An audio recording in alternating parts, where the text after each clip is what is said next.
नाज़रीन सखर में खबर शामिल कंदासीं। ब्यूरो चीफ सैयद नईम हैदर शाह जी रोड़ी वेझो ॻोठ मुबारक मंगरियों में प्लाट की मालिकी तां मंगरिया बिरादरी के 2 धुरन में झेड़ो। 3 औरतन समेत 6 ॼणा ज़ख़्मी अस्पताल मुंतक़िल।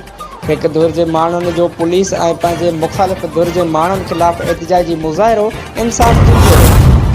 नाज़रीन रोड़ी वेझो सालेपट थाणे की हद में ॻोठ मुबारक मंगरियों के रहवासियों मंगरिया बिरादरी के माण्हुनि जो प्लाट की मालिकीअ तां झेड़ो थी पियो, जंहिंजे नतीजे में लठियूं ऐं कुहाड़ियूं लॻण सबब शाह मंगरियो अमीर अली मसमात मरखी, बी धुर जा सद्दाम हुसैन मसमात हनीफा और मसमात सलीमत सख्त ज़ख़्मी थी पिया, जिनके इलाज लाइ सालेपट पुलिस लेटर लिखी तालका अस्पताल मोकिले छॾियो आहे, जिते ज़ख़्मियुनि जो इलाज जारी आहे।